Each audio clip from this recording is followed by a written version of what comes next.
Shabbat Shalom, everyone, and Chag Sameach. Tonight we come to the end and begin again.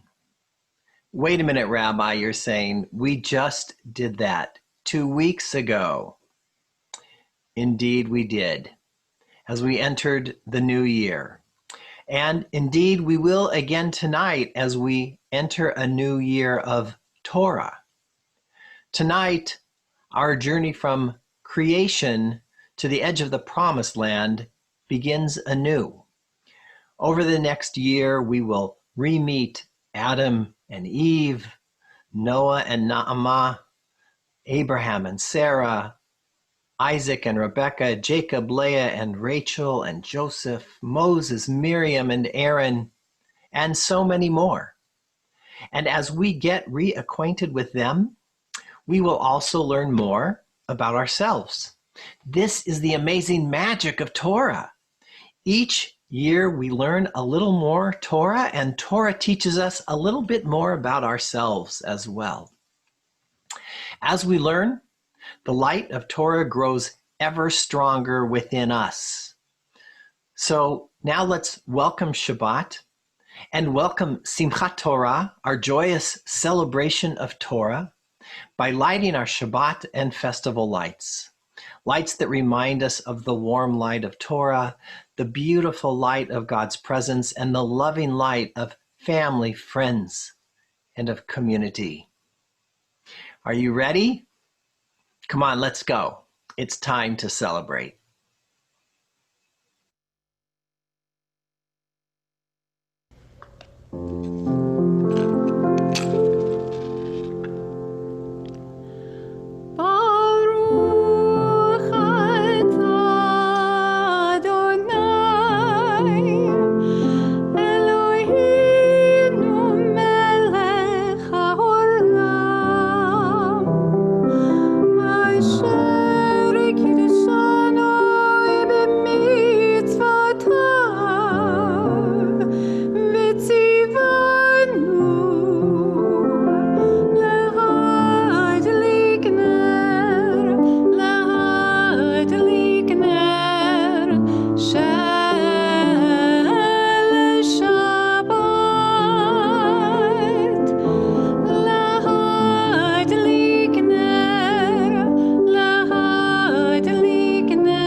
Torah tells the story of the Jewish people.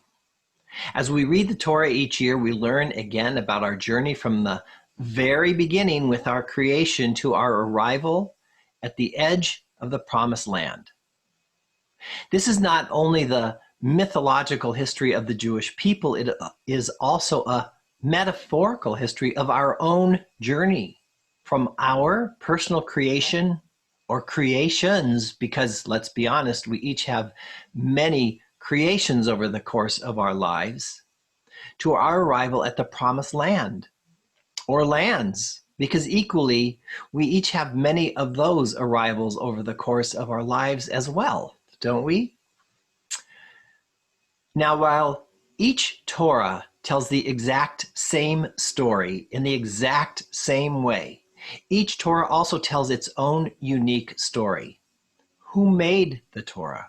Where did they make it? With what script was it written? Sephardic, Ashkenazic, Middle Eastern, a combination? When was it made? Where did it live? What parts of our Jewish history has this Torah experienced? The stories of some scrolls have sadly been lost over time, but other stories we know in great detail. In fact, we may even be part of their story. Each scroll has a unique, beautiful, and sacred story to tell. Tonight, we will hear the stories of a variety of different Torah scrolls, each a wonderful tale. Now, typically on Simchat Torah, we would dance around our sanctuary with our own scrolls as we celebrate our Sifrei Torah, our Torah scrolls. Tonight, sadly, we can't dance together, but that doesn't mean you can't dance. Of course you can. Around your own home, maybe even holding a little scroll of your own, perhaps one you received at consecration or at another time, a scroll that tells a little bit of your own personal history and story. So we will dance and sing and listen and celebrate as we celebrate Torah and the blessing of these sacred scrolls. So get your dancing shoes on and let the celebration begin.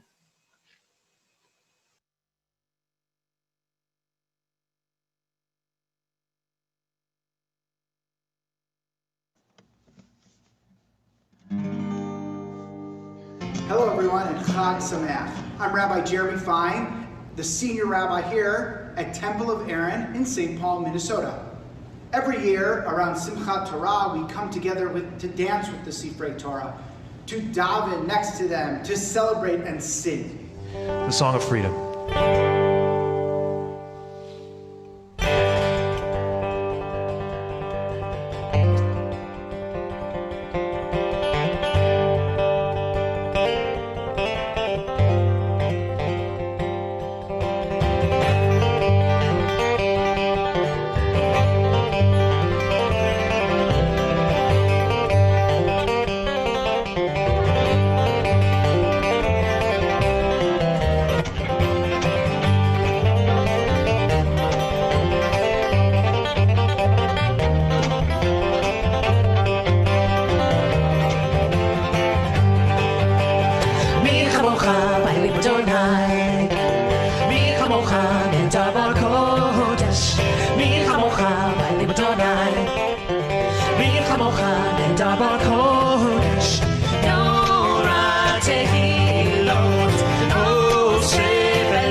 Special part. Let me hear what you got to say on the guitar.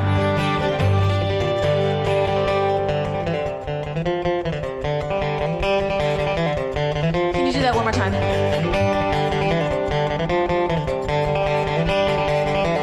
Okay, I got it.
כמוך לדבר קודש, מי כמוך בלב אדוני, מי כמוך לדבר קודש, נורא תהילות, משה בלב, נורא תהילות, משה בלב, משה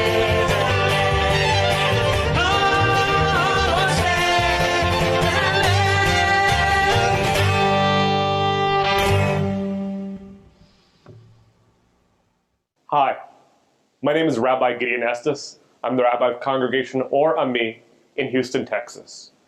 And we are the home and custodian of the Space Torah. The Space Torah is the first Sefer Torah ever to go into outer space. It was taken aboard the Space Shuttle Columbia by Dr. Jeffrey Hoffman in March of 1996 on his fifth and final space mission. The Torah had to be small, so it was something that was sought out and found to be something that could actually be taken. But one segment, the first leaf of the Torah, was taken with Dr. Hoffman aboard the crew quarters. And when he was flying over Israel on a Shabbat morning, he actually had the opportunity to read from the Torah. Bereshit bara Elohim et hashamayim ve'et haaretz. And in the beginning, God created the heavens and the earth. I really love that image of understanding that when Jews journey to places, we take the Torah along with us. And on this holiday of Simchat Torah, where we celebrate that the Torah is what enlivens and strengthens us, that we can keep coming back to it again and again. The Rimonim on the Space Torah were donated by members of our congregation, Elaine and Myron Hoffman, in honor of the 20th anniversary of the space shuttle flight of the Space Torah. We honor Dr. Hoffman, and they donated this gift in honor of it and reminding the specialness that is the Space Torah. I'm Cantor Kareth Spencer Shapiro, and this is the story of the deerskin Torah from University Synagogue in Los Angeles. Or maybe it's the story of the calfskin Torah. I've heard this story a few times, and sometimes it's deer and sometimes calf. I'm thinking about calling it the open-close Torah from now on, and here is its story. Our community once was asked to loan out one of our scrolls to a pop-up synagogue. This was back in the 80s, long before I was a cantor, and the story goes that we loaned our Sefer Torah to the group, and it was promptly returned as promised in its covering and placed back in our ark. But the next time someone took the covering off the Torah, imagine their surprise when they realized it was a different scroll than the one we had loaned out. People from my shul tried to contact the people who had borrowed our scroll, but to no avail. We will never know if it was an intentional swap or a mistake, as the borrowers had vanished without a trace. We later found out that while the scroll we loaned was a kosher scroll, the one returned to us was pasul and not usable for public readings. We're lucky to have 4 kosher scrolls that we read from regularly and a Czech scroll on loan to us that we use on special occasions in addition to the open-closed Torah. So don't worry, we're okay. Whenever I hear this story, it reminds me that we are supposed to build a fence around the Torah. When we hear that phrase, we take it in a metaphorical sense. So that we don't spend money on Shabbat, the rabbis told us also not to touch money on Shabbat. That's an example of building a fence around the Torah. But in the case of our open-closed Torah, we needed to build an actual fence around our Sefer Torah to guard it and to keep it safe.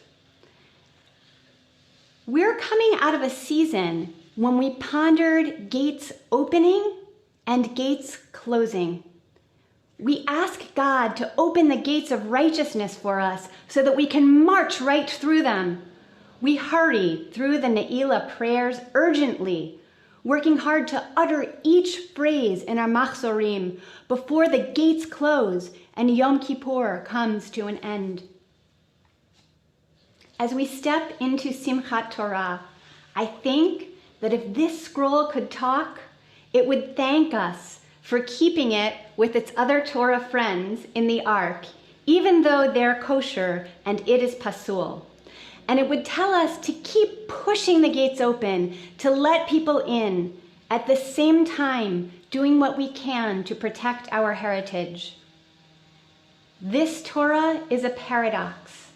It's like the broken tablets that our ancestors kept in the Holy Ark even after they were destroyed. It's a non-kosher scroll that we keep in our ark to tell us that we need to be open and closed at the same time. And that's the story of the open-close Torah. Shalom, I'm Rabbi Howard Loria. I'm here at B'nai Yeshurun congregation in Pepper Pike, Ohio, in the eastern suburbs of Cleveland. And I want to share the story of this Torah with you. This Torah survived the Holocaust. This Torah is nearly 500 years old. This Torah is considered a superhero Torah. This Torah came to us more than 25 years ago in 1996. But as I said, this Torah is over 400 years old, perhaps 500 years old. This Torah scroll came to us from the Altanoi Shul, the oldest standing synagogue in Europe, in Prague, in the Czech Republic. The synagogue was built in the 1200s, and this Torah was written likely in the 1500s in Prague, just at the time of the rise of the most famous rabbi of the Altanoi Shul, Rabbi Yehuda Loew, known as the Maharal. He was a Torah scholar, and he also was a Jewish mystic. You see, life wasn't easy for Jews in Prague and Europe in the 1500s. There were pogroms, there were attacks against the Jews. There were anti-Semitic incidents. And Rabbi Loew had studied about the mystical ways, the Kabbalistic ways to create a golem, a creature that could protect the Jewish people, to protect his community, to protect his shul. And so, legend has it that Rabbi Loew, the Maharal, collected clay and earth around the city of Prague, and he brought it up to the Torah attic, the closet where all the extra Torahs were kept in the synagogue. And there he took all the clay and he formed out the shape of a body.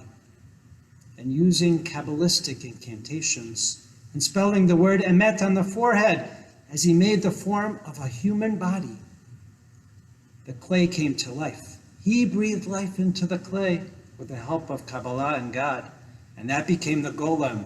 It wasn't a person, it was a creature with superhuman strength. And whenever someone rose up to attack the Jewish community in Prague or to attack the synagogue, legend has it that the golem awoke and that it defended the Jewish people. It protected them. And when the golem wasn't needed, it went into the Altanoi synagogue and it slept in the Torah attic. This Torah scroll, we received it from the attic in the Altanoi land shul. It perhaps was resting beside the golem, the superhero that saved the Jewish people. Perhaps this Torah scroll was the place where the golem rested and maybe even laid his head down to sleep, only to be awakened when the Jewish people needed help, needed to be saved. Hi again, I'm Rabbi Jeremy Fine, Temple of Aaron in St. Paul, Minnesota. While you've heard some nice stories to begin with, some really celebratory stories of Sifrei Torah, not every story is that uplifting. So is the story of the burned Torah. This Sefer Torah was amongst over 1,500 Sifrei Torah that resided in London being cataloged. Its story actually began in Czechoslovakia, where it was saved by the government during the invasion of the Nazis towards the end of World War II. The Sefer Torah was kept in a basement for over 20 years, collecting dust and mildew. In 1963, a London art connoisseur collected all the Sifrei Torah in hopes to repair them. They found themselves in London, in an attic to be repaired. And our own, at Temple of Aaron, Rabbi Newman, spent time repairing the Sifrei Torah while he was in London.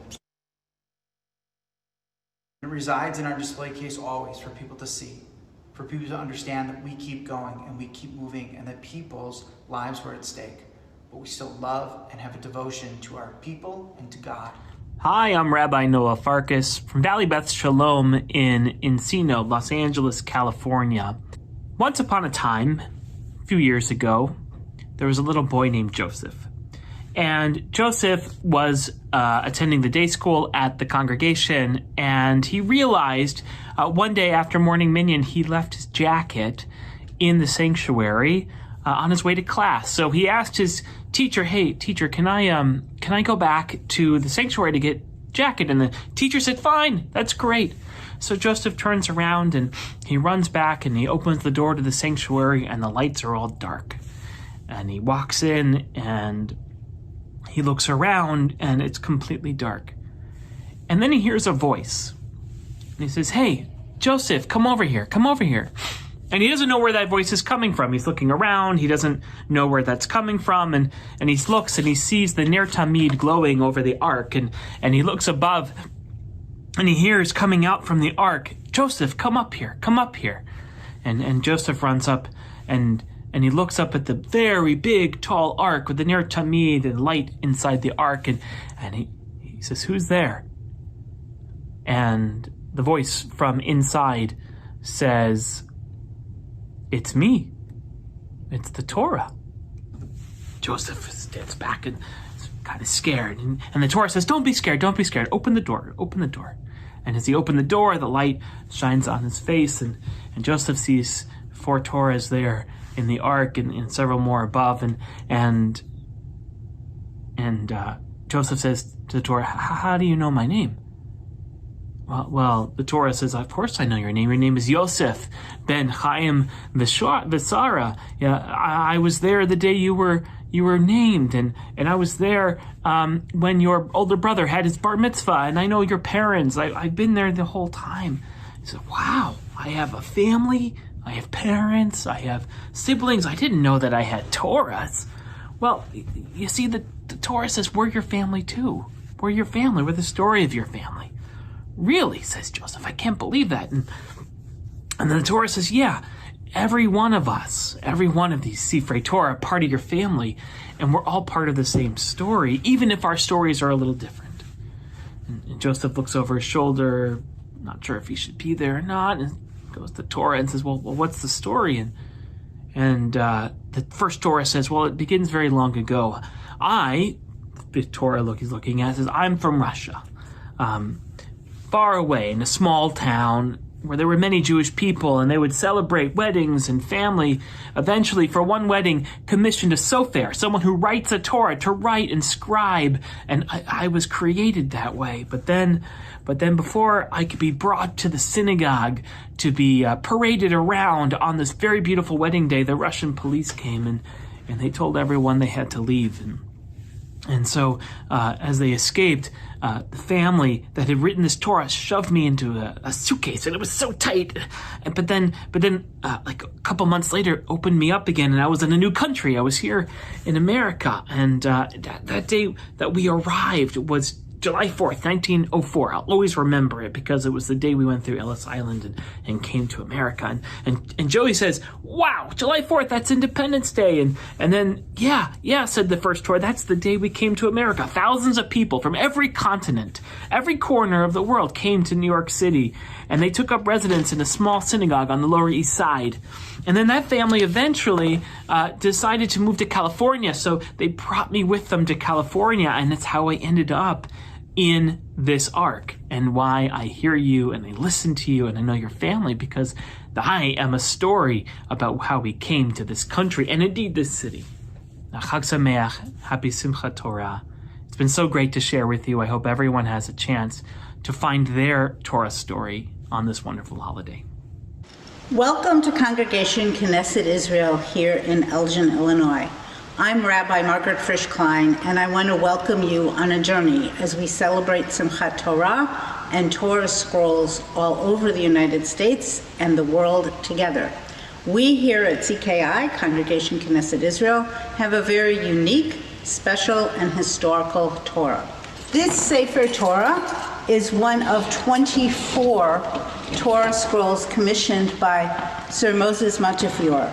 It is scroll number 23. We know this because it's inscribed on the Itzim itself, number 23, and because we have all the documentation from 2 sofers. So come look at how beautiful it is together with me. Go ahead. Look at just how beautiful the katav is, the writing is. We know that this is a Montefiore scroll that we acquired from a congregation in Quincy, Illinois, a congregation B'nai Shalom, when Rabbi Abraham Rose was the rabbi here. We hope that our sharing it with you has increased our love of Torah and our celebration of Simchat Torah. May we continue to read from the beginning to the end to the beginning again. Shana Tova, Chag Sameach. My name's Rabbi Daniel Bar Nachum. I'm the rabbi at Temple B'nai Torah, a Reform congregation in Wonton, New York, on Long Island. This scroll that we have here, our sofer has instructed and taught us that there are no fewer than 4 different hands that went into the writing of this Sefer Torah. There are Eastern European hands, there are Beit Yaakov and Beit Yosef hands, and there are Velish hands, potentially among others. The Sofer also told us that the different pieces that came together to make this Torah came from over a couple of different centuries throughout Europe. The different klafim, the different pages of parchment that were woven together, potentially even from different Torah scrolls from different various communities coming back together to make one whole scroll. A few years ago, when one of our legacy congregations had the opportunity to repair a Torah scroll as an opportunity for everyone to participate in the act of writing a letter in the Torah, this is the scroll that we chose. And we chose this scroll because we understood that just like this scroll, our community comes from a variety of different places. Our community has different backgrounds, different traditions, different dishes that are special for each of the different holidays that we celebrate. But no matter what differences of background, no matter how different our handwriting might be, regardless of where we come from, at our base are always the words of Torah, the same words of Torah that always bring us together. And so this Torah scroll, much like a Jewish community, represents the diversity that exists within Judaism and the diversity that exists within our community, recognizing all of the various places that we've come from and all of the various traditions that we bring with us.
Shabbat Shalom.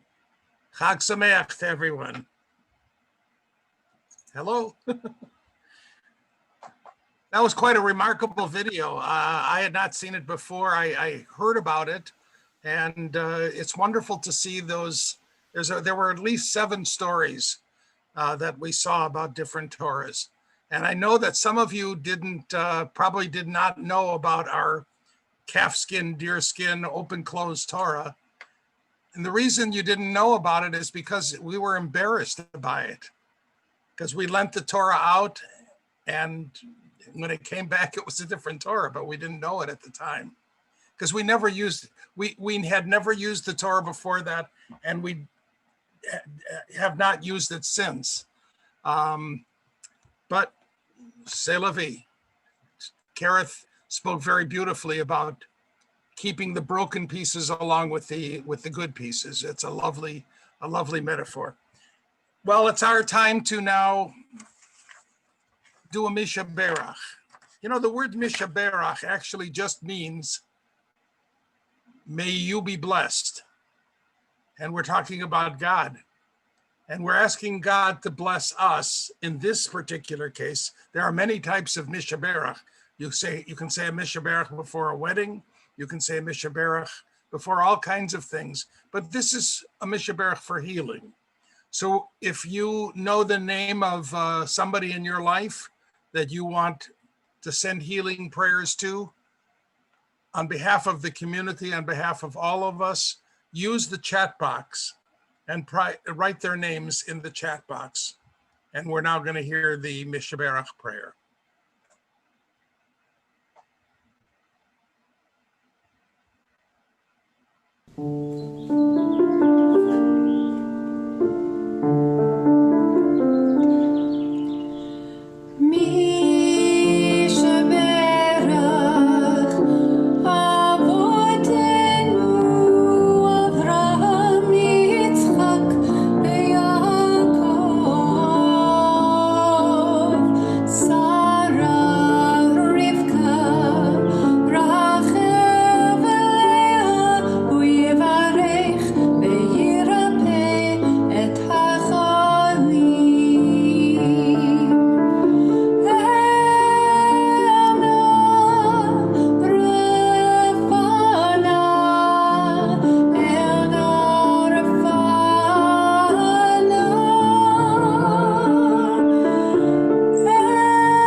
We now continue with the Kaddish Yatom, we call it a memorial prayer, but it really has nothing to do with death whatsoever. The Kaddish is a prayer that praises God. And we ask sometimes, why do we do that? Why are we praising God when we are bereft, when we're in grief? Because in a way, what we are saying is, thank you for the life. Thank you, God, for this beautiful life. And thank you, God, that we have lived through this, that we have gone through this grief. And now we remember those whom we've lost in recent days, families who are celebrating Shloshim for a loved one. In particular, we remember Randy Gingold and Farouk Tubian. And now we also remember those whose yortzites occur in this coming up week. We remember Bruce Davis, Nathan Farber, Marjorie Feinberg, Vita Franco, Albert Franco, Sidel Freeman, Rebecca Galper, Bunny Grossman, Betty Hollander, Ann Jacobs, Betty Pollock, Joan Richards, Dorothy Rose, Louise Ruvelson, Olin Ruxin, Elaine Schlossman, Richard Schumann, Raymond Schuwarger, James Spector, Eugene David Spurtis, Maureen Stein, and Joseph Tushin. If there are other names that of people whose yahrzeits are coming this week or who have passed away in very, very recent times, use the chat box and please add those names as well as we continue now with the Kaddish Yatom. Yit Gadal v'yit Kadash Shemei Rabbah, Be'alma divra chirute v'yamlich malchute, B'chayechon u'v'yomechon, u'v'chayei b'chol Beit Yisrael, Ba'galau v'zman kariv v'imru Amen. Yehei Shmei Rabbah mevarach le'alam u'l'olmei almaya. Yitbarach v'yishtabach v'yitpa'ar v'yitromam v'yitnaseh. V'yithadar v'yit'aleh v'yithalal Shemei dekudisha brichu. Le'ela min kol birchata v'shirata. Tush bechata v'nechemata. Da'amiran be'alma v'imru Amen. Yehei shalama rabba min shemaya. V'chayim aleinu ve'al kol Yisrael. V'imru Amen. Oseh shalom bimromav. Hu ya'aseh shalom aleinu. Ve'al kol Yisrael. V'imru Amen. May the one who brings harmony into the heavens bring peace upon us and all Israel and all the world. And we say together, Amen. Well, we now continue with the Kiddush. If you have wine handy, take it. I have some handy. Here we go. Baruch atah Adonai Eloheinu melech haolam, borei peri hagafen. Baruch atah Adonai Eloheinu melech haolam, asher kiddushanu b'mitzvotav v'ratzavanu v'shabbat kodsho v'yahava uvratzon hinchilanu zikaron lemase v'reishit ki hu yom techila lemikraei kodesh zecher litziat Mitzrayim kivanu v'charta ve'otanu kidashta mikol ha'amin v'shabbat kodshecha ve'ahava uvratzon hinchaltanu. Baruch atah Adonai mekadesh hashabbat. L'chaim.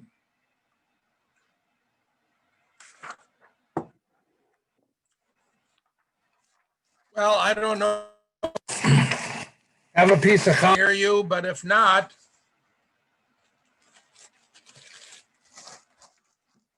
this is the last day of the round challahs, by the way. So you probably won't get them in your grocery stores after this. So we're going to do the hamotzi. You can reach out if you want to the screen, and here we go. Baruch atah Adonai Eloheinu melech haolam, hamotzi lechem min haaretz b'tei avon. Shabbat shalom, everyone.